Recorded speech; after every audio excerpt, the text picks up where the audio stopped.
ধনিয়া পাতার চাটনি। আর এভাবে আপনি চাটনি করে রেখে দিলে ৬ মাসের মতো রেখে খেতে পারবেন। আর খেতে তো খুবই মজা হয়। এভাবে চাটনি তৈরি করলে আপনি রুটি, পরোটা অথবা গরম ভাত দিয়েও খেতে পারবেন। খুব মজা হয় খেতে। আসসালামু আলাইকুম। কেমন আছেন সবাই? চলুন তবে ধনিয়া পাতার চাটনিটি আমি কিভাবে তৈরি করেছি সেটি আপনাদের সাথে শেয়ার করে দেই। প্রথমে আমি একটি ফ্রাই প্যানে ২ টেবিল চামচের মতো সরিষার তেল দিয়েছি। সরিষার তেলটা খুব ভালো করে গরম করে নিয়ে এখানে আমি কাঁচামরিচ দিয়ে দিলাম ৫টির মতো। আর এখানে দিয়ে দিয়েছি রসুন। একটি মাঝারি সাইজের রসুন দিয়েছি আমি। এখন হালকা করে আমি একটু ভেজে নিচ্ছি।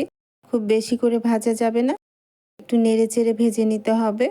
আর এই ধনিয়া পাতার চাটনিটি আপনি সরিষার তেল দিয়ে করে নেবেন, তাহলে কিন্তু রেখে খাওয়া যায় ৬ মাসের মতো। আর বানানো খুবই সহজ আর খুব ঝটপট তৈরি হয়ে যায়। আর খেতে কিন্তু খুবই মজা হয়। আর ধনিয়া পাতা এখন প্রচুর পাওয়া যাচ্ছে, আপনি চাইলে এভাবে চাটনি বানিয়ে রেখে দিতে পারেন। এখন আমি এখানে মেন ইনগ্রেডিয়েন্ট যেটা দিয়ে দিলাম সেটা হচ্ছে তেঁতুলের টক আর দিয়ে দিয়েছি ভিনেগার। এই দুটো আপনাকে দিতে হবে যদি আপনি এই ধনিয়া পাতার চাটনিটি সংরক্ষণ করে রেখে খেতে চান। এখানে কিন্তু কোনো রকম পানি দেয়া যাবে না। আমি প্রায় ৪ টেবিল চামচের মতো তেঁতুলের টক দিয়েছি। তেঁতুলটা নরমাল পানিতে ভিজিয়ে রেখে তেঁতুলের কাতটা আমি দিয়ে দিয়েছি। আর দিয়ে দিয়েছি ৩ টেবিল চামচের মতো ভিনেগার। আর এখন আমি প্রায় দিয়ে দিলাম ২৫০ গ্রামের মতো ধনিয়া পাতা।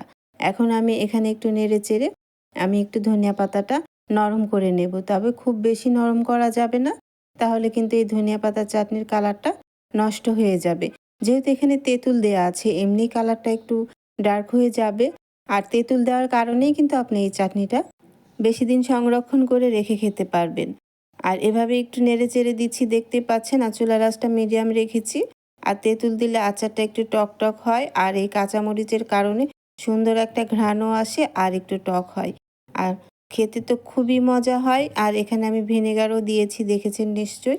ধনিয়া পাতাগুলো সেদ্ধ হয়ে গেছে 50% এর মতো। এখন আমি নামিয়ে নিচ্ছি।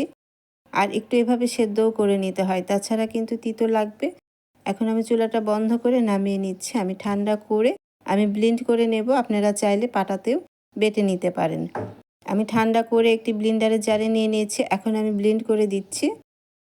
ব্যাস ৩০ সেকেন্ডের মধ্যে ব্লেন্ড করলে কিন্তু এই চাটনিটি তৈরি হয়ে যায়।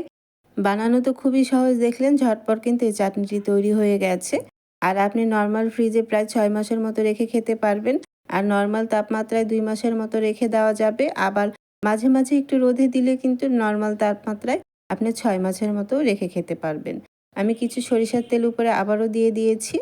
আর এখানে কোনো পানি নেই, একটু পাতলা দেখা যাচ্ছে। এখানে কিন্তু তেঁতুল আছে আর ভিনেগার আছে। এটি কিন্তু নষ্ট হবে না। আর খেতে কিন্তু খুবই মজা হয় আর খুব সুন্দর একটা ঘ্রাণ বের হয়েছে। বাসায় কিন্তু ট্রাই করতে পারেন। রেস্টুরেন্টে কিন্তু এভাবেই ধনিয়া পাতার চাটনি তৈরি করে রেখে দেয়। আশা করছি ধনিয়া পাতার চাটনির এই রেসিপিটি আপনাদের ভালো লেগেছে। রেসিপিটি ভালো লাগলে অবশ্যই আমার ইউটিউব চ্যানেলটি সাবস্ক্রাইব করে রাখবেন ও একটি লাইক, কমেন্ট, শেয়ার করে দেবেন। আর যারা ফেসবুক পেজ থেকে দেখছেন তারা অবশ্যই আমার ফেসবুক পেজটি ফলো দিয়ে রাখবেন ও একটি লাইক, কমেন্ট, শেয়ার করে দেবেন। আজ বিদায় নিচ্ছি। চলে আসবো আবার অন্য কোনো নতুন ও সহজ রেসিপি নিয়ে। আল্লাহ আপনাদের ভালো রাখুন, সুস্থ রাখুন। ভালো থাকবেন সবাই। আল্লাহ হাফিজ।